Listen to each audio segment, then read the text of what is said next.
hi, I'm miacaven and I speak way too fast. Welcome back to my channel. Today I planned on doing like a haul of all these clothes I bought before uni, and a chat mixed in with that, but not all my clothes came and it would be kind of pointless if I did just like two pieces. I feel like the universe was kind of nudging me to just talk, just do the chat. So that's what I'm doing. I thought this would feel worse, but it feels good. I love making videos, doing videos, if that wasn't fucking obvious from all my other social medias. So I will get into everything, and by everything I mean where I've been, how I've been, what I plan to do, because very few people know what's going on with me. So that's the agenda today. I think my point in this video, aside from letting everyone know what's going on, is to let you guys know that you really aren't the only person going through shit, and that means you aren't alone. And don't get me wrong, I 100% know it feels like you're alone, because I feel so alone right now, but you're not. And saying it doesn't really mean shit when you feel this way, but it's okay. And also I don't know, I think I like being candid about how I feel and how I'm doing, and it's not in me to be inauthentic, so I will be kind of going into depth about my feelings. Yay! Everybody cheer! So I'll start with where I've been and how I'm doing, basically. Today I showered, if you can't tell. Wet-haired Mia has entered this building. I will admit that I've been at that low point of where getting out of bed is hard. So the fact that I've brushed my teeth today and showered and gotten into some fresh new PJs, and I cried for an hour in the shower. I've cried every day for hours for a week now. I'm filming this on the day it's going to be posted, so it's complicated, I guess.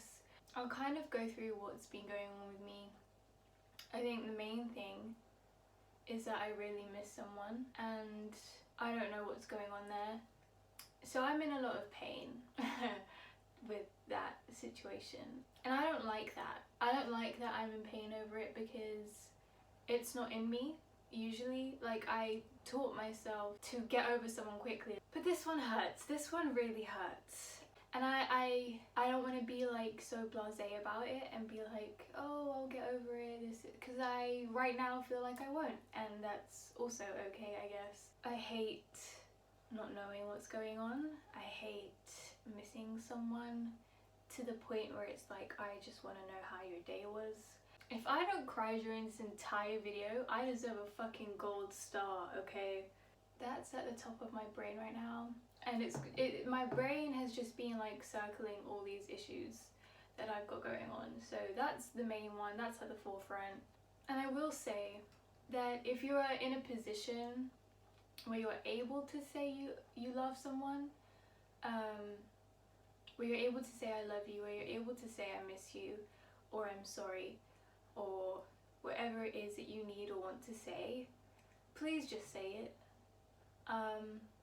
From my perspective, I want to hear it, I want to say it, and I feel like I can't, and I don't know if I'm ever going to hear it again. So be that person that makes someone else's day, and if you're scared that it's going to go wrong, at least you did your piece, you know, you said your piece. And that's more than I can say, to be honest. So live now, care later. And I think with how I was feeling over the weekend, I will insert my favorite meme here to portray what I was feeling exactly. I realized, I knew this before, but it hit me again, that we are never guaranteed a tomorrow. So although waiting and patience and all that are really important in life, if you can take action towards something, to fix something, to do something you need to do it, regardless of your fears. I let my fears eat me up a lot, and I'm gonna get into a lot more stuff, to be honest, regarding that. Yeah, so my point is, if you can do those things, please just do it. You will seriously, I guarantee you, make someone's day. The second thing on my mind at the moment is my condition. I have polycystic ovaries. I'm quite loud about it, so most people who are watching this, if you've come from my social medias,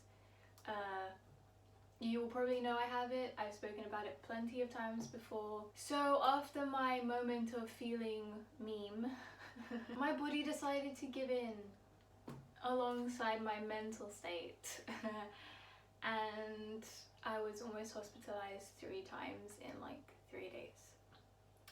The reason I wasn't is because I said no, I don't want to go.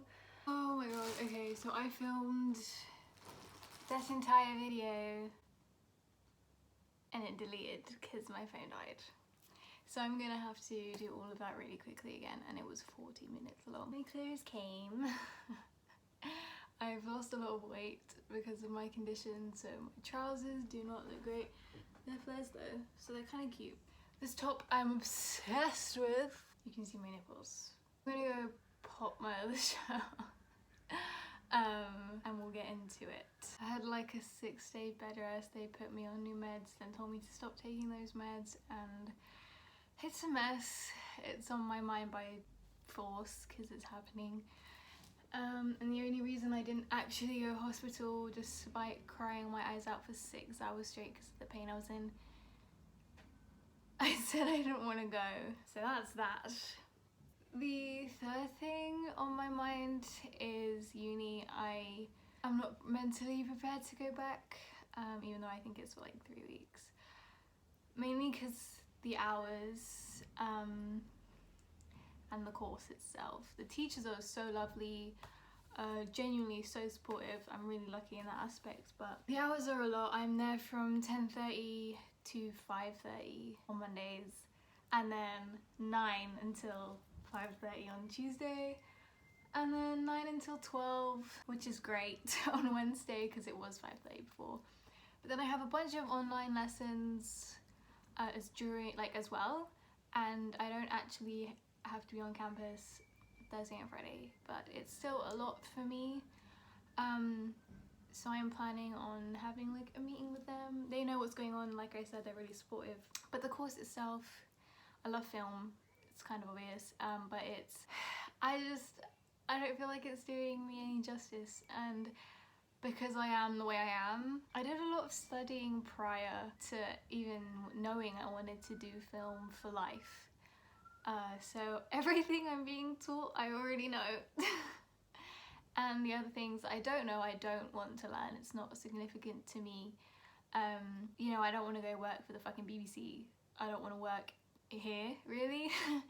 And I feel like they're setting us up for that kind of life. And, you know, my dream, I guess, for film, because I want to do so many different things, and most of those are from home. But I guess my dream would be things like working for Netflix part-time and just making films, and not shitty English films because I can't stand our films really most of the time. And I just feel like I'm not being set up for that. Plus I wanted to do script writing particularly, and we've barely done that. So if we don't do that next year, I will probably be dropping out. So I've had to come up with a bit of a plan, and I kind of have this idea for a proper job that I don't mind doing, which I haven't told anyone, and I won't disclose that information yet. But yeah, everything's a bit up in the air, which is driving me a bit mad. I like to know things, I like to know where things are going, otherwise I start to get in my head about them. But I genuinely don't even have the capacity in my brain right now to like overthink, because I know I'll just fucking explode, dude. So that's the third thing. And the fourth thing is next week is just really stressful for me, and now not really having my support system of a person and people, which is partially definitely my fault. I'm even more stressed. So like I said, I'm back at uni on Monday, but in the same week. So I have uni Monday to Thursday, but Thursday is online. So Thursday is not even my off day. But then right after that, Friday, I'm going to a hotel. So if you're watching this right now, like as I post it, 9 p.m. GMT Friday, this time next week, I will be in a hotel. And the day after, so Saturday, next Saturday, I will be moving into my new place, and that will go on for a while. Like that process will probably be quite long. And I don't even have a bed for another 6 fucking weeks. So my sleep is awful, kind of, right now anyways. So yeah, I'm stressed out. I'm really stressed out. And I just have a lot going on.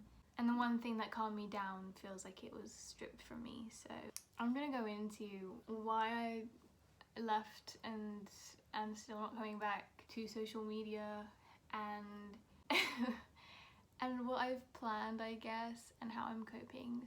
So I am not returning to social media, particularly Twitter, and that reason is because I find it really hard to not see my triggers. I literally use the mute thing, right? You can mute words.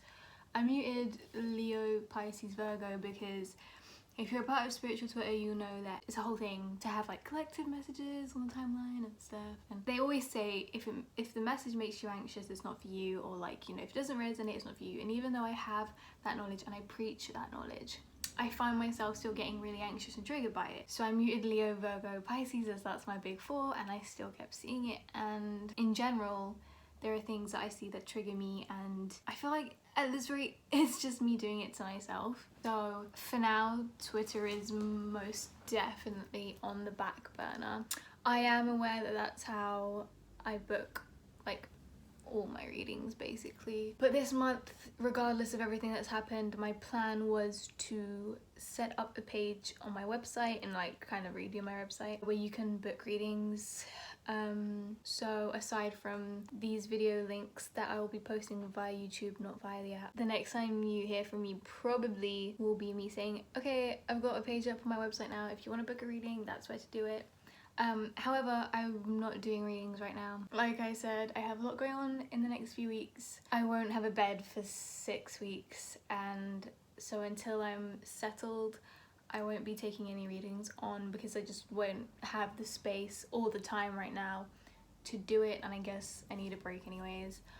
In terms of other social media, I will hopefully be posting every week on YouTube. I love making videos. It doesn't involve anyone else. I don't get triggered. I get to see what I want to see. I love YouTube, so that's the main thing. With Instagram, I actually have kind of a plan to kind of change up my feed because Instagram deleted 0.4k of my followers. Thank you very much, Instagram. Hate you so much. It's kind of dying out anyways, but I still enjoy it, so, well, kind of. So I have a bit of a plan to change things up on there, but not right now. But if you have been following me since around August, I was doing very well with TikTok around that time because I did tarot videos. Now I want to get back into making TikTok videos. I enjoyed it. It's kind of like a mini YouTube for me. But I don't want to just do tarot videos, so I'll probably be making similar content to what I make here. You know, I aim to do like some fashion stuff, some cute little series, I don't know. I will be doing some tarot stuff because it's obviously like a really big part of my life regardless. So that's what I'm doing with socials. In terms of life, I don't know what's going on, and part of me feels really hopeless, and I guess my ideal right now is not even that it would go back to how it was before last week when shit hit the fan, just that it will get better, but I think part of me is so dead inside that it has no hope right now. which is kind of understandable in a sense. But so my ideal is that the second I can, I get on a plane, I get to Los Angeles, and I hibernate in my family's house in the hills. That's my ideal. On top of that, I throw my phone into the sea from the Santa Monica Pier and I live my life. Because my phone has consumed me for years. And I'm such a, oh, just go live, don't exist kind of person. And it's like, well, okay, with the pandemic, we haven't really been able to do that. But the second I can, that's the ideal. In terms of coping, shut the world out. I've shut it out. I only want to speak to one person and we're not. So everything else has been shut out. And I know a few people who took that quite personally, and it's not personal at all. It's because you guys have your own stuff, but you're in a place where you can speak about normal stuff. And I can't. The only thing going on in my mind right now is depression and YouTube. It's literally depression, YouTube, depression, YouTube, depression, YouTube. So I don't want to be some kind of burden that just sits there and talks about her own issues and that's it, because that's literally all I can think about at the moment. I hope that changes. I hope things get better, but I don't really have any hope right now. So yeah, I've shut the world out. So not just social media, but people. And I've done this before, but like not to this extent. So I get the worry, and I'm sorry if I worried or worry anyone, but I don't even know, dude, if I will be returning man to speak to people and to be a normal human being on social media and shit. Like, genuinely, I would die right now to go and just be in a cabin by myself with a fucking black cat and nothing but the ability to write. That's it. That's how I want my life to go now. I'm too scared to open up my heart to anyone else ever again. I have no interest in pretending to be okay anymore. So I feel like the easier route, instead of like bringing people down to the hell that I feel I've been dragged through via my hair, which kind of looks like I have right now because of how messy it is just vibing on my ones. So yeah, I'm kind of self-destructive right now, I guess, and that's fine. I'm used to that, and I like that I don't affect anyone else this way. I do want to get better, hence why I'm back in therapy, hence why I delete social media, hence why, you know, I've done everything I'm doing right now. I'm at that point where it's like, okay, well, I'm doing this alone. Like, I'm really doing this alone, and that's cool, you know? It sounds kind of depressing, and it is, but at the same time, it's like, no, I've been here before, I'll do it alone again, and that's fine. But this time I hope I end up fucking in another country, genuinely throwing my phone into the sea. In terms of coping, like how I've coped this past week, I have an obsession with this site called Notion. It's where you plan and organize stuff, so it's like from like your daily life to like school and things like that. I have an obsession to the point where I've already recorded a little tutorial, I don't know what you call it, for next week, that I'm gonna post next week, as I'll be moving, so I already have that scheduled to be posted despite me being busy. I've been spending a lot of money, as you can tell from my lovely flares. I've tried not to spend £200 at Urban Outfitters every day. That's what I'm struggling with. And I'm usually a miser, so this makes no sense. My depression really brings out the spending in me. And I've been watching stuff. So I've watched Emily in Paris, which, can we talk about Lucas Bravo? That man is so fine. Holy Christ on a cracker. Emily in Paris was definitely the best series I watched, but I also watched Space Force. I've met Steve Carell, he's so nice, but I love him and I love John Malkovich, so that's like my dream duo. I also watched Hollywood, which my best friend has told me to watch for 2 years and I didn't, so I watched it and it was good. It was really good, but Emily in Paris is definitely my favourite thing to watch. And then I watched Soul last night. Such a good film, so adorable, loved it. But I also watched Billie Eilish's documentary. We're not going to talk about the fact that I binged Twilight, or that after this I will be watching the behind the scenes. Are you really bisexual if you don't have a crush on Alice and Jasper? The answer is no. The answer is just no, that's just fact. But Billie Eilish's documentary is by far like the best musician's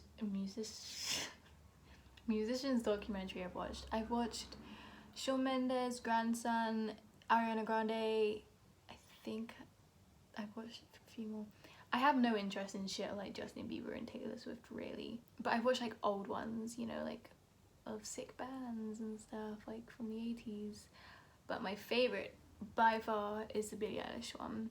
The world's a little blurry. So good, very sad, hard to watch if you're an empath because she gets hurt a lot physically, emotionally, she cries, you know, it's hard to watch, but it's very, very good. You see a lot of who she is and like her real life, not just from our perspective, if that makes sense.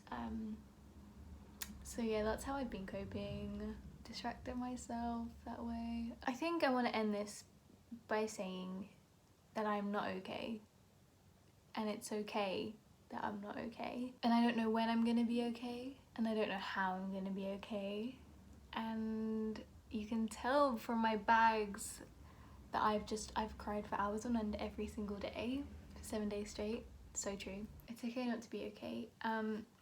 My therapist kind of explained that I have certain attachment styles, so anxious, preoccupied, and anxious avoidant.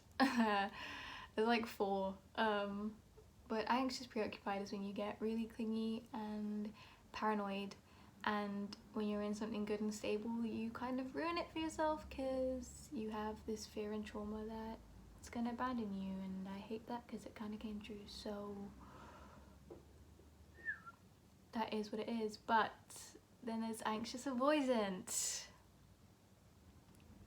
It is what I'm doing right now, and avoiding everything. I'm not avoiding my emotions, I'm feeling them, but I'm doing it alone, and I guess that aspect of it is the avoidant bit, you know, like the not talking to people and not telling people how I am, and you know, it's horrible. I fucking hate this, dude. I hate where I am.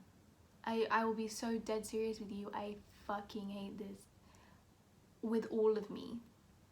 I miss so many people. Well, I miss someone strongly, and I hate where we are, and I hate that I've pushed everyone away, but at the same time I know that I need to. I hate that the only people I've spoken to are my family, even though they've been amazing, but life is coming back, I guess, with like uni and things, so I guess I'll be speaking to more people by force again.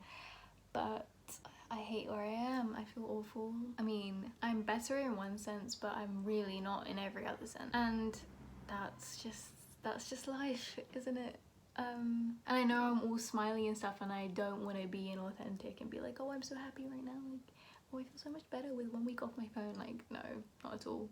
But being fully authentic would mean taking videos from my bed whilst looking sweaty and crying my eyes out and not being able to eat and wanting to take a bite out of Lucas Bravo. And that's just not nice to see, let alone feel and do. So I'm not okay, and that's okay, and it's okay if you're not okay. I wouldn't recommend shutting the world out unless you want to be self-destructive like me, but my therapist gave me a suicide prevention charity hotline from this place called Papyrus. I'm not one to call people if I feel low. As you can tell, I literally don't speak to anyone at all. But if you are that kind of person and you need it, this is a UK hotline. If you know worldwide or US ones or whatever, please comment them below. But 0800 0684141. I will see you guys next week.